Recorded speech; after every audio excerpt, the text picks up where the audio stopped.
everyone, welcome back to my YouTube channel. My name is Paul Peters, and we are continuing through the book of Leviticus. Today, we got chapters 14 and 15, and I am going to continue reading this through the New Living Translation.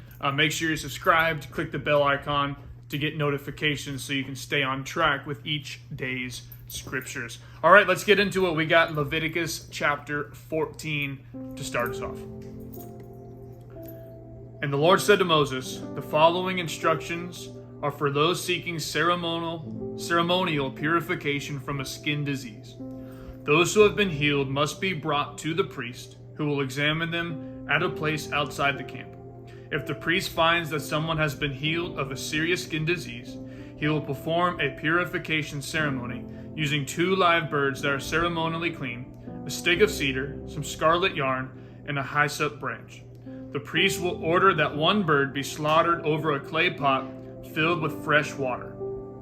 He will take the live bird, the cedar stick, the scarlet yarn, and the hyssop branch, and dip them into the blood of the bird that was slaughtered over the fresh water. The priest will then sprinkle the blood of the dead bird 7 times on the person being purified of the skin disease. When the priest has purified the person, he will release the live bird in the open field to fly away. The persons being purified must then wash their clothes, shave off all their hair, and bathe themselves in water. Then they will be ceremonially clean and may return to the camp. However, they must remain outside their tents for 7 days. On the 7th day, they must again shave all the hair from their heads, including the hair of the beard and eyebrows. They must also wash their clothes and bathe themselves in water. Then they will be ceremonially clean. On the 8th day, each person being purified must bring 2 male lambs and a 1-year-old female lamb, all with no defects, along with a grain offering of 6 quarts of choice flour moistened with olive oil and a cup of olive oil. Then the officiating priest will present that person for purification along with the offerings before the Lord at the entrance of the tabernacle. The priest will take 1 of the male lambs and the olive oil and present them as a guilt offering, lifting them up as a special offering before the Lord. He will then slaughter the male lamb in the sacred area where sin offerings and burnt offerings are slaughtered. As with the sin offering, the guilt offering belongs to the priest. It is a most holy offering. The priest will then take some of the blood of the guilt offering and apply it to the lobe of the right ear, the thumb of the right hand, and the big toe of the right foot of the person being purified. Then the priest will pour some of the olive oil into the palm of his own left hand. He will dip his right finger into the oil in his palm and sprinkle some of it with his finger 7 times before the Lord. The priest will then apply some of the oil in his palm over the blood from the guilt offering that is on the lobe of the right ear, the thumb of the right hand, and the big toe of the right foot of the person being purified. The priest will apply the oil remaining in his hand to the head of the person being purified. Through this process, the priest will purify the person before the Lord. Then the priest must present the sin offering to purify the person who is cured of the skin disease. After that, the priest will slaughter the burnt offering and offer it on the altar along with the grain offering. Through this process, the priest will purify the person who is healed, and the person will be ceremonially clean. But anyone who is too poor and cannot afford these offerings may bring 1 male lamb for a guilt offering to be lifted up as a special offering for purification. The person must also bring 2 quarts of choice flour moistened with olive oil for the grain offering and a cup of olive oil. The offering must also include 2 turtle doves or 2 young pigeons, whichever the person can afford. 1 of the pair must be used for the sin offering and the other for a burnt offering. On the 8th day of the purification ceremony, the person being purified must bring the offerings to the priest in the Lord's presence at the entrance of the tabernacle. The priest will take the lamb for the guilt offering, along with the olive oil, and lift them up as a special offering to the Lord. Then the priest will slaughter the lamb for the guilt offering. He will take some of its blood and apply it to the lobe of the right ear, the thumb of the right hand, and the big toe of the right foot of the person being purified. The priest will also pour some of the olive oil into the palm of his own left hand. He will dip his right finger into the oil in his palm, and sprinkle some of it 7 times before the Lord. The priest will then apply some of the oil in his palm over the blood from the guilt offering that is on the lobe of the right ear, the thumb of the right hand, and the big toe of the right foot of the person being purified. The priest will apply the oil remaining in his hand to the head of the person being purified. Through this process, the priest will purify the person before the Lord. Then the priest will offer the 2 turtle doves or 2 young pigeons, whichever the person can afford. One of them is for a sin offering, and the other for a burnt offering, to be presented along with the grain offering. Through this process, the priest will purify the person before the Lord. These are the instructions for purification for those who have recovered from a serious skin disease, but who cannot afford to bring the offerings normally required for the ceremony of purification. Then the Lord said to Moses and Aaron, "When you arrive in Canaan, the land I am giving you as your own possession, I may contaminate some of the houses in your land with mildew. The owner of such a house must then go to the priest and say, 'It appears that my house has some kind of mildew.' Before the priest goes in to inspect the house, he must have the house emptied, so nothing inside will be pronounced ceremonially unclean. Then the priest will go in and examine the mildew on the walls. If he finds greenish or reddish streaks, and the contamination appears to go deeper than the wall surface, the priest will step outside the door and put the house in quarantine for 7 days. On the 7th day, the priest must return for another inspection. If he finds that the mildew on the walls of the house has spread, the priest must order that the stones from those areas be removed. The contaminated material will then be taken outside the town to an area designated as ceremonially unclean.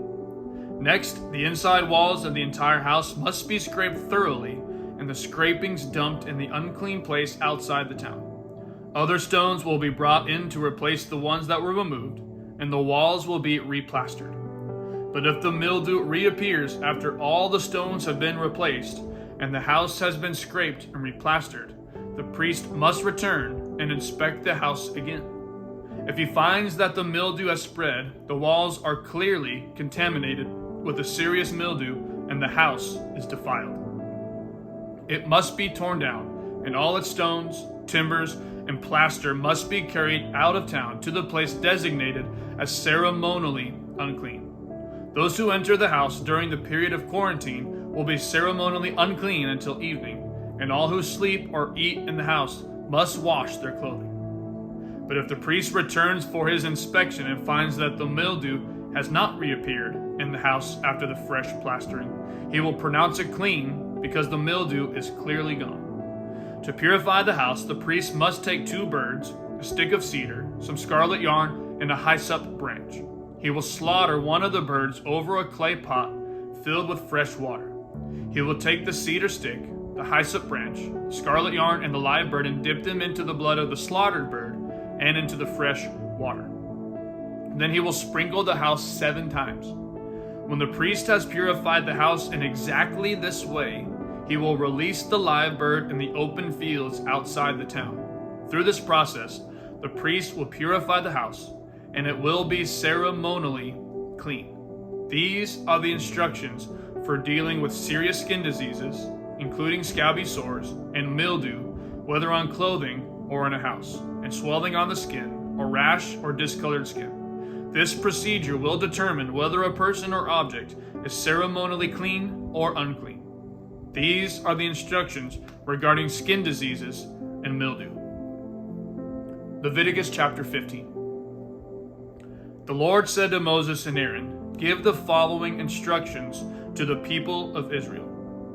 Any man who has a bodily discharge is ceremonially unclean. This defilement is caused by his discharge, whether the discharge continues or stops. In either case, the man is unclean. Any bed on which the man with the discharge lies, and anything on which he sits, will be ceremonially unclean. If you touch the man's bed, you must wash your clothes and bathe yourself in water, and you will remain unclean until evening. If you sit where the man with the discharge has sat, you must wash your clothes and bathe yourself in water, and you will remain unclean until evening. If you touch the man with the discharge, you must wash your clothes and bathe yourself in water, and you will remain unclean until evening. If the man spits on you, you must wash your clothes and bathe yourself in water, and you will remain unclean until evening. Any saddle blanket on which the man rides will be ceremonially unclean.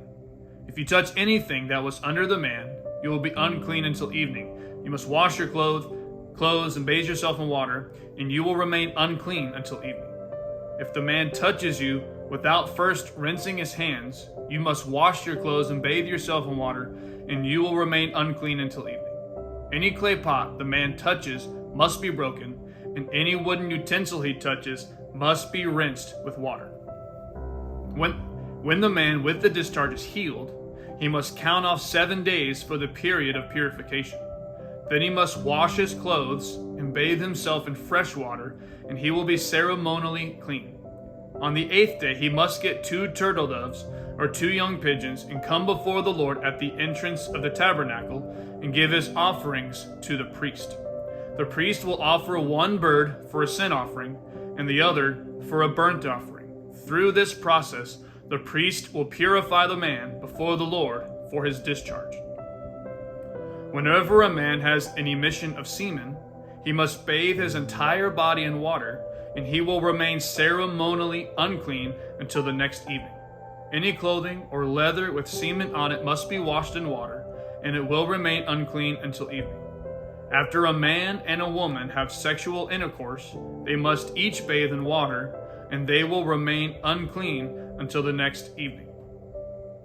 Whenever a woman has her menstrual period, she will be ceremonially unclean for 7 days. Anyone who touches her during the time will be unclean until evening. Anything on which the woman lies or sits during the time of her period will be unclean. If any of you touch your bed, you must wash your clothes and bathe yourself in water, and you will remain unclean until evening. If you touch any object she has sat on, you must wash your clothes, bathe yourself in water, and you will remain unclean until evening. This includes her bed or any other object she has sat on. You will be unclean until evening if you touch it. If a man has sexual intercourse with her, and her blood touches him, her menstrual impurity will be transmitted to him. He will remain unclean for 7 days, and any bed on which he lies will be unclean. If a woman has a flow of blood for many days that is unrelated to her menstrual period, or if the blood continues beyond the normal period, she is ceremonially unclean. As during her menstrual period, the woman will be unclean as long as the discharge continues. Any bed she lies on and any object she sits on during that time will be unclean, just as during her normal menstrual period. If any of you touch these things, you will be ceremonially unclean. You must wash your clothes, bathe yourself in water, and you will remain unclean until evening. When the woman's bleeding stops, she must count off 7 days. Then she will be ceremonially clean. On the 8th day, she must bring 2 turtle doves or 2 young pigeons and present them to the priest at the entrance of the tabernacle. The priest will offer one for a sin offering and the other for a burnt offering. Through this process, the priest will purify her before the Lord for the ceremonial impurity caused by her bleeding. This is how you will guard the people of Israel from ceremonial uncleanness. Otherwise, they would die, for their impurity would defile my tabernacle that stands among them. These are the instructions for dealing with anyone who has a bodily discharge, a man who is unclean because of an emission of semen, or a woman during her menstrual period. It applies to any man or woman who has a bodily discharge, and to a man who has sexual intercourse with a woman who is ceremonially unclean. That concludes today's reading of the scriptures. I know Leviticus can be somewhat of a struggle to get through, but we're doing this together. We're going to get through the word. We'll see you tomorrow as we continue on through the book of Leviticus. Love you, and God bless.